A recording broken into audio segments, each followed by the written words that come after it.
Satisfação a todos e a todas, sejam mais uma vez bem-vindos e bem-vindas ao nosso canal do YouTube. Mais uma aula importante, mais umas dicas fundamentais acerca do direito das sucessões. E hoje vamos dar continuidade ainda à temática do inventário e vamos comentar acerca do procedimento de como realizar o inventário perante o cartório competente. E aí, algumas regras fundamentais que nós precisamos deixar bem claro para que todos nós possamos, assim, nos subsidiar no nosso dia a dia, né? Depois do falecimento de alguém, de algum parente, de algum amigo, de um ente querido, de modo geral, como devemos, de certa forma, buscar a esfera administrativa e inaugurar o nosso inventário. Óbvio que a primeira providência que nós temos que já saber de antemão é saber qual cartório nós vamos já dar início a essa discussão burocrática. Claro que o cartório competente é o chamado cartório de notas competente, considerando o domicílio, regra geral, o domicílio do decúdios, o domicílio do finado, para que ali já inicie toda uma discussão burocrática, para que os herdeiros já possam inaugurar, propriamente dito, esse chamado inventário extrajudicial, que é uma modalidade que surgiu já a partir da Lei 11.441 de 2007. Esta lei, propriamente dita, criou a chamada figura do inventário administrativo, o extrajudicial competente. E a providência de imediata é essa. É o órgão competente, é através da figura do tabelião, que vai assumir o compromisso de gerenciar, de administrar e tomar ciência de todo o procedimento que ali vai ser apresentado a ele, acerca do chamado inventário administrativo. Não só você deve buscar esse cartório, como também você deve contratar um advogado ou, de repente, a Defensoria Pública para que possa lhe gerenciar, para que possa lhe assistir, para que possa lhe assessorar dentro desse procedimento do inventário extrajudicial competente. E é óbvio também que os herdeiros devem levar consigo todos os documentos probatórios plausíveis necessários para que, por sua vez, eles possam informar ao senhor tabelião competente para que, por sua vez, ele possa fazer uma triagem acerca do procedimento desse inventário. A relação desses documentos, indubitavelmente, já é uma relação defendida pelo próprio CNJ na sua resolução. Esta resolução do CNJ, desde 2007, vem nos informar acerca do rol de documentos essenciais que os herdeiros, por sua vez, devem levar, para que assim informem ao senhor cartorário, ao senhor tabelião, para que dê início, propriamente dito, a esse inventário. Dentre esses documentos está, obviamente, os originais e as cópias, claro, indubitavelmente, se for o caso, autenticadas. Não só dos herdeiros, suas certidões de nascimento, seus comprovantes de residência, suas certidões de nascimento, de casamento, etc., como também os documentos correlacionados ao imóvel propriamente dito. E aí, obviamente, nós vamos nos remeter para as famosas escrituras públicas ou termo de rescisões contratuais, se for o caso também. E as certidões negativas de débitos, para que a gente também não possa deixar de não informar, porque o inventário é uma condição importantíssima para ele ser inaugurado. Esses débitos, indubitavelmente, já devem estar saldados e quitados. Não deve haver nenhuma pendência de impostos e nenhuma pendência de débitos perante terceiros, perante a Fazenda Pública competente. E, para comprovar isso, torna-se necessário que o cartório espeça essas certidões negativas para que assim ratifique, propriamente dito, a inexistência de determinados débitos perante não só a Fazenda Pública, como também pessoas terceiros. Tá? Então, esses documentos, não só dos herdeiros, como também do decúdios, a certidão de óbito, outros documentos pessoais que em vida ele também se subsidiava, tudo deve estar formalizado, instrumentalizado e previamente apresentado, informado para o senhor tabelião competente. Todo esse ritual para que assim possa inaugurarmos esse inventário administrativo, perante, obviamente, a via administrativa. E um detalhe, nós não devemos nos esquecer, a presença fundamental do advogado é condição fundamental, sim, O advogado deve estar à frente, deve estar contratado, porque não pode inaugurar inventário extrajudicial sem a presença do profissional competente, que no caso é o advogado. Quer seja o advogado de todos os herdeiros, o chamado advogado coletivo, quer seja o advogado particular de cada um. Fica a critério dos vários herdeiros. Os herdeiros ficam à sua inteira disposição. Se eles querem realmente, tranquilamente, contratar um profissional que ali esteja à disposição de todos, para fim de proteção, resguardo dos anseios, ou cada um pode, de repente, apresentar o seu próprio advogado, contanto que este inventário, todos os herdeiros estejam de comum acordo, não haja divergência entre si, não haja litígio e todos, obviamente, têm que estar com a sua plena capacidade civil confirmada, ou seja, todos devem estar na condição de maiores capazes, maiores de idade. Tá? Então, estes pré-requisitos, o inventário administrativo, indubitavelmente, deve cumprir, tá? Para que, obviamente, assim, futuramente, estes determinados herdeiros venham requerer a sua definitiva escritura pública. Tá? Então, não basta somente ter um advogado contratado, não basta somente os herdeiros todos estarem na condição de plena capacidade, todos serem maiores de idade, não basta somente esses herdeiros não estarem em divergência entre si, todos devem estar em comum acordo, mas também esses herdeiros precisam, se for o caso, nomear também um representante legal, que no caso será um inventariante. Este inventariante, que normalmente figurará com um desses herdeiros, normalmente pode ser algum filho, normalmente pode ser algum cônjuge ou companheiro, tá? Que vai assumir a responsabilidade de gerenciar esse espólio enquanto não se defere definitivamente a escritura pública em sede de partilha. Então é tarefa do inventariante assumir o compromisso de ser o porta-voz, o responsável legal perante toda a tramitação burocrática do andamento deste inventário. É o inventariante que vai agir na função de negociador. Caso haja alguma pendência de alguma dívida, um imposto a pagar, até porque nós não vamos fugir à regra do pagamento do ITCD ou do ITCMD, como normalmente conhecido, este inventariante vai assumir este compromisso propriamente dito, de ser o intermediário entre a vontade dos herdeiros até a lavratura definitiva dessa escritura pública em sede de partilha. Então, esse compromisso, o inventariante, uma vez nomeado perante todos aqueles herdeiros que, assim de comum acordo, vão assim o eleger, é óbvio que esse inventariante assumirá toda essa responsabilidade de ter em suas mãos o controle absoluto do gerenciamento da herança para que contemple o interesse dos demais herdeiros. Óbvio, caso esse inventariante venha desvirtuar a sua finalidade, a sua função, notadamente falando, ele poderá ser destituído e, se for o caso, até responsabilidade civilmente, caso ele venha desvirtuar sua tarefa de controlar, de gerenciar de bom senso esta herança. Tá? Pode, de repente, até ser responsabilizado, caso ele venha agir de má fé, realize alguma eventual litigância, alguma fraude propriamente dito, que venha prejudicar o interesse dos demais herdeiros. Aí nós nos retiramos da via cartorária competente e os herdeiros lesados deverão ingressar perante a via judicial competente com uma solicitação de destituição do exercício do poder da inventariância.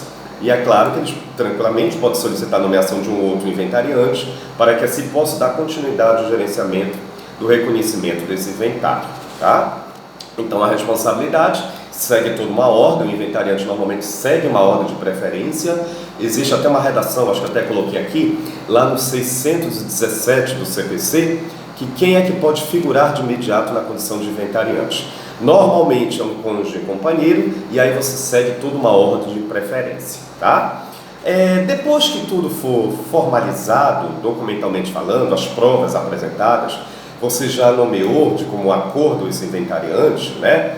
Você já levantou todo o procedimento, e agora chegou a vez de você informar quais são esses bens, né? Que ali vai fazer parte de todo aquele universo daquele inventário. Este levantamento dos bens, este levantamento dessas dívidas, como já havia dito anteriormente, é de competência do inventariante, que deve apresentar todo esse contexto para que o senhor cartorário, o senhor tabelião, ao tomar conhecimento, possa inaugurar este trâmite de abertura do inventário, com base naquelas provas documentais que, por sua vez, foram informadas previamente através do inventariante. Então nós estamos nesse contexto altamente burocrático de fase probatória, que é tarefa de todos os herdeiros agirem de bom senso, cooperarem entre si para garear documentos, para que, por sua vez, esses documentos possam ser analisados, não só pelo tabelião, como também pelo advogado, e ali inaugurar o chamado termo de abertura do inventário. Essa inauguração desse termo de abertura é com base nesses meios probatórios que, porventura, vão ser mencionados perante não só o inventariante, como o trabalho conjunto dos demais herdeiros. Tá? Então, esse levantamento das dívidas, esse levantamento dos bens, tudo vai fazer parte de um contexto para que assim este inventário possa ser realizado de uma forma tranquila, transparente, sem nenhum atropelo, para que todos no final venham a ser contemplados e venham a ser ratificados seus interesses. Tá? Por outro lado também, nós temos que considerar justamente esse pagamento do ITCMD. O inventário não pode estar finalizado sem que outrora os herdeiros tenham a convicção de realizar o pagamento do chamado Imposto de Transmissão Causa-Morte ou por ato de doação, o chamado ITCMD. É da competência do fisco estatal. Cada estado federativo nacional deverá assumir este compromisso de recolher esse imposto através das suas secretarias estaduais de finanças, tá? As chamadas Cefas. Essas secretarias estaduais de finanças terão a responsabilidade de agariar o recolhimento desse ITCMD. Como já havia dito, o inventário necessita estar ratificado com bom êxito, mas antes é tarefa dos herdeiros recolherem esse determinado imposto, que cada estado irá figurar um determinado percentual. Isso, obviamente, já é decisão recente do STJ, que já entende que os estados podem proferir não só o recolhimento, como também as alíquotas que ali vão estipular, possam, se for o caso, até serem progressivas. Notadamente falando, no meu estado, por exemplo, aqui no estado do Pará, desde 2009, precisamente desde outubro de 2009, a alíquota até então, que era fixa no valor de 4%, hoje nós levamos em consideração a chamada alíquota progressiva, que varia entre 2% a 6%, incidente sobre o valor venal daquele determinado bem imóvel.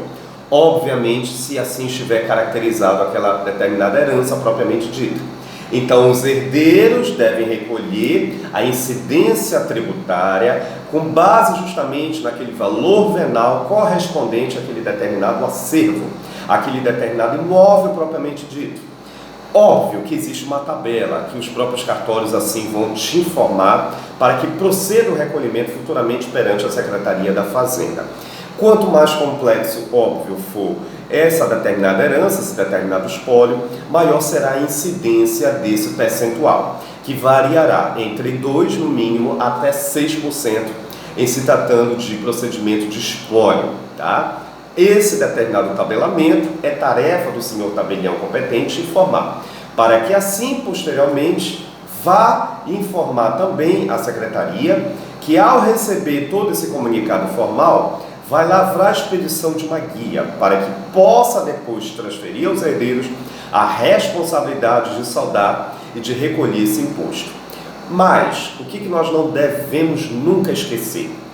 Antes da Cefa lavrar esta guia de recolhimento do ITCMD, antes disso, o senhor advogado, assessorado pelo inventariante, juntamente com os demais herdeiros, é tarefa do advogado lavrar o chamado plano de minuta de escritura pública.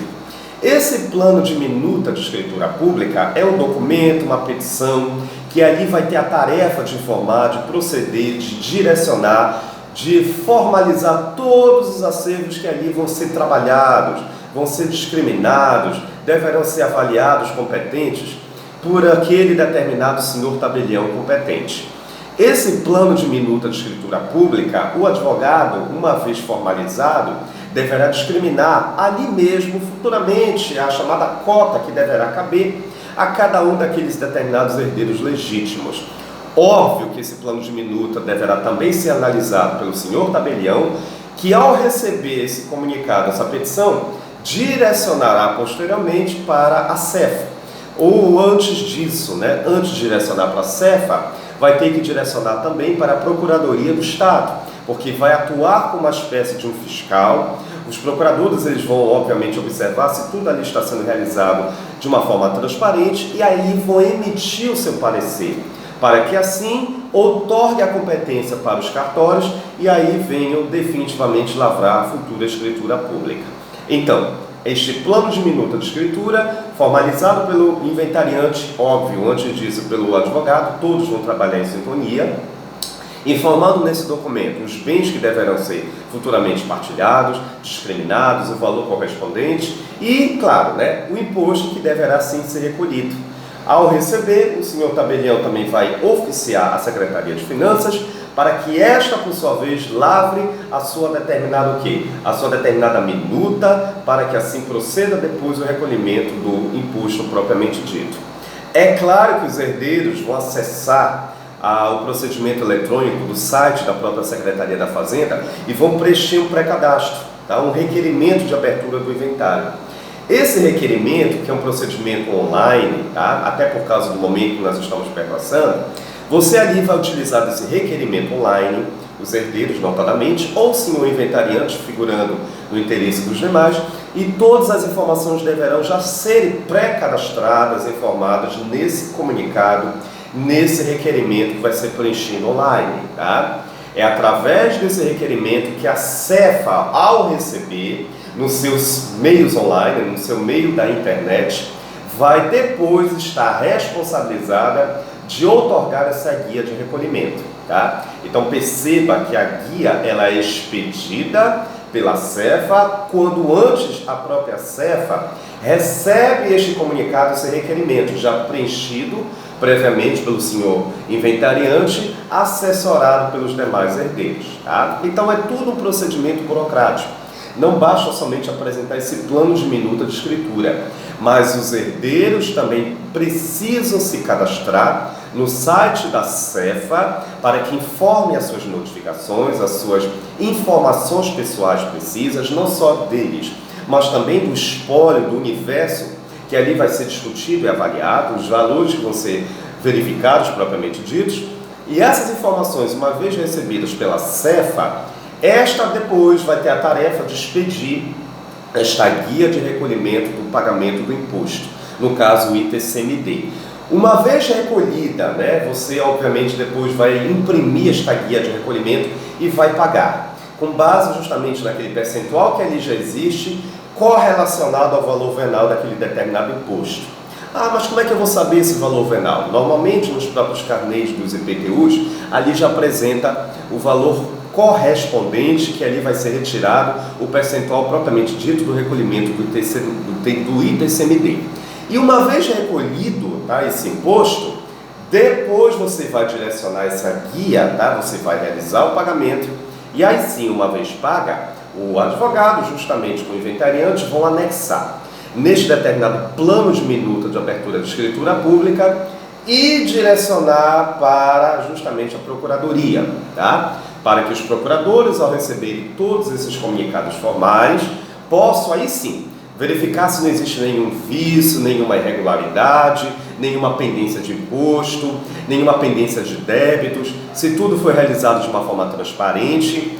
E o aval positivo da Procuradoria do Estado perante os procuradores, depois vai remeter novamente, vai remeter de volta ao cartório competente, que aí sim, uma vez recebido esse ofício da Procuradoria, o senhor tabelião, ele vai chamar, convocar todos os herdeiros, juntamente com o inventariante, óbvio, assessorado pelo advogado, ou a Defensoria Pública, para que todos compareçam naquele dia, naquele horário, para que assinem definitivamente, finalmente, a escritura pública propriamente dita do inventário extrajudicial. Óbvio que para a escritura pública ser sacramentada com bom êxito, é claro que no primeiro momento perpassamos por toda essa etapa burocrática. Desde o levantamento dos bens, desde o levantamento dos valores, desde o levantamento dos eventuais débitos, dos impostos, até notadamente o preenchimento prévio daquele cadastro no site da Cefa, como já havia explicado anteriormente, que você deve informar todo esse aparelhamento de provas perante o site da própria Secretaria Executiva de Finanças daquele Estado, da Fazenda daquele Estado, que ao receber as informações, posteriormente ela lavra, ela vai te expedir essa guia de recolhimento. E assim, ao pagar, no caso os herdeiros, né, que cada um vai pagar de acordo com a cota que futuramente irá receber, que vai incidir naquele determinado valor venal, aí sim você deverá, no caso cartório, informar a Procuradoria de Estado, né, propriamente dito da Fazenda, e eles, ao receber esses procuradores, vão dar a sua triagem, vão realizar a sua triagem, e aí sim vão autorizar a escritura pública propriamente dita. Tá? Ou seja, vai autorizar o cartório para que, por sua vez, ele recolha essas informações, ele vai agariar esses herdeiros, vai chamar, convocar esses herdeiros, todos, obviamente, de comum acordo, né? Estamos no inventário amigável, todos vão assinar a escritura pública e aí sim estamos finalizados com êxito essa escritura pública e esse inventário extrajudicial. Claro que esses herdeiros eles poderão tranquilamente solicitar depois uma certidão, tá? Até porque essas certidões vão ser de suma necessidade para que depois esses herdeiros procurem os órgãos competentes para possibilitar a transferência da titularidade de posse e propriedade dos nomes que até então estavam sob a responsabilidade do finado. E aí, de posse dessa certidão que você pode solicitar, a certidão de escritura pública, né? Esses herdeiros podem solicitar suas certidões, procurem os órgãos competentes e aí possibilitem a baixa do sistema, né, daquelas informações que já existia correlacionada ao decujus, e aí possibilitem essa transferência de titularidade para esses novos herdeiros, para esses novos legitimados, tá?